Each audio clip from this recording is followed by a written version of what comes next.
Welcome everyone, I'm Dale and this is Cinema Historia. An advertising executive, a cramped apartment, and a country fixer-upper. This week we're going back to 1948 for an American comedy film called Mr. Blandings Builds His Dream House, starring Cary Grant, Myrna Loy, and Melvyn Douglas. And this is directed by H.C. Potter. So, where does our story begin this week? Well, our story begins in a cramped New York apartment in the late 1940s. Jim Blandings, played by Cary Grant, a successful account executive in the advertising business, lives with his wife Muriel, played by Myrna Loy, and two daughters, Betsy and Joan. Muriel secretly plans to remodel their apartment with new furnishings and knocking out a wall at a cost of $7,000. Jim, unexpectedly finding out, is upset after rejecting this idea, comes across an ad for new homes in Connecticut. Now both get excited about moving. Planning to purchase and fix up an old home, however, they contact a real estate agent who convinced them to buy the old Hackett place in Lansdale County, Connecticut. Upon viewing, they find a leaning, dilapidated, nearly 200-year-old farmhouse on some 35 acres. The cunning agent tells them of a short commute to New York, nearby running water, a paved road, a new school, and the tale of General Gates stopped to water his horses during the Revolutionary War here intrigues their interest even more. They buy the property for 5 times the going rate per acre for locals, provoking Jim's friend and lawyer Bill Cole, played by Melvyn Douglas, who chastises him for following his heart rather than his head. The old house upon inspection turns out to be structurally unsound and has to be torn down before the previous owner's mortgage is paid off.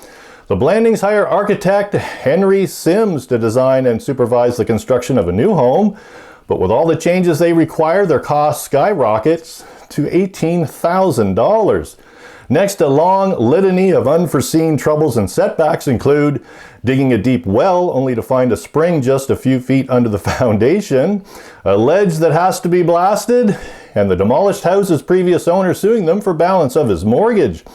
To top it all, back at the office, Jim is assigned to create an advertising slogan for Wham Ham, an account that has destroyed the careers of previous executives. So, does mounting pressure and skyrocketing costs put one more nail in the coffin? Does Wham get a new scam?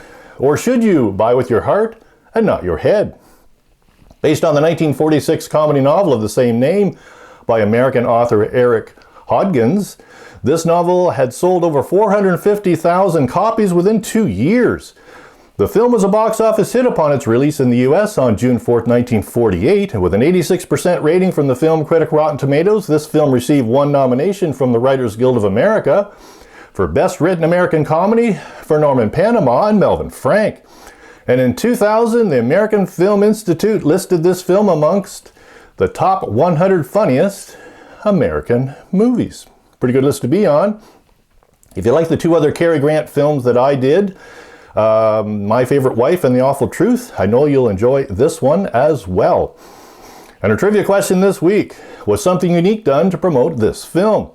Was something unique done to promote this film? So a little more history and the answer to our trivia question coming up next.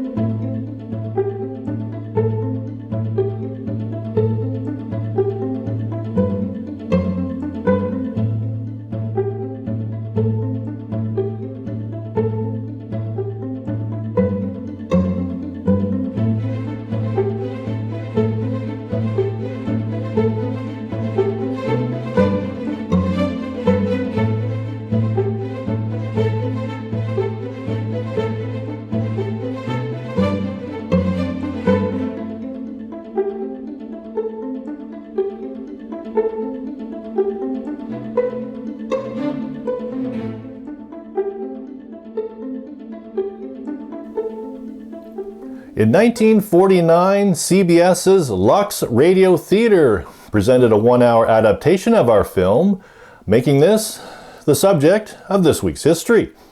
So, the Lux Radio Theater was a classic radio anthology series broadcasted on the CBS Blue Network beginning in 1934, finishing on NBC in 1955. Initially, the series adapted Broadway plays during its first 2 seasons before it began adapting films. These 3-hour radio programs were performed live before studio audiences, becoming the most popular dramatic anthology series on radio. Broadcasted for more than 20 years, it continued on television as the Lux Video Theater through most of the 1950s, with the primary sponsor of the show Unilever through its Lux soap brand. Hosts include famed studio executive, film producer, and director Cecil B. DeMille, and various celebrities including Leslie Howard and Edward Arnold. Lux Radio Theater strove to feature as many of the original stars of the original stage and film productions as possible, usually paying them $5,000 an appearance. Band leader Phil Harris and his wife Alice Faye, who became radio stars with their own comedy show in 1948, appeared in a Lux presentation, along with Fred Allen, Jack Benny, and George Burns and Grace Allen being amongst the invites. Lux Radio Theater offered its adaptation of This Is the Army during World War II, featuring a cast of American soldiers. During its years on CBS, beginning in 1935, it was broadcasted from the CBS Radio Playhouse in Hollywood. The theater was owned by aviator, industrialist, and film producer Howard Hughes in the early 1930s. Many of the leading names in stage and film appeared in the series, including Abbott and Costello, Lauren Bacall, Humphrey Bogart, James Cagney, Henry Fonda, and Betty Grable, just to name a few. And on October 10th, 1949, Lux Radio Theater presented a 1-hour adaptation of our film, with Cary Grant reprising his role as Jim Blandings and Irene Dunne as Muriel. In August of 1954, the show moved to NBC television as an hour-long show with James Mason as host for the remaining 1954 and 1955 season.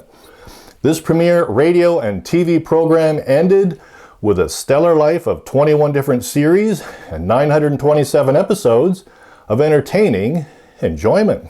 Pretty cool. And this radio beside me is an old tube radio from the mid-1940s, something they probably would have listened to these shows on back then. Pretty neat. And the answer to our trivia question this week: was something unique done to promote this film? There certainly was.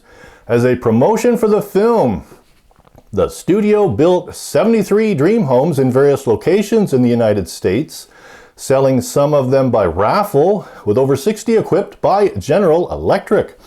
In 1950, after seeing the film at a local theater, a dentist and his wife purchased the plans from RKO Radio Pictures and built a complete replica of it in Pennsylvania. And the house built for the 1948 film still stands today on the old Fox Ranch north of Malibu. It is used as a parks office for the Santa Monica Mountains Conservancy. Isn't that neat? I'd like to take the time to give a big thank you to all my new subscribers this week. Thanks very much for supporting my channel. And for everyone else, thanks for watching, everyone. Hope to see you back next week.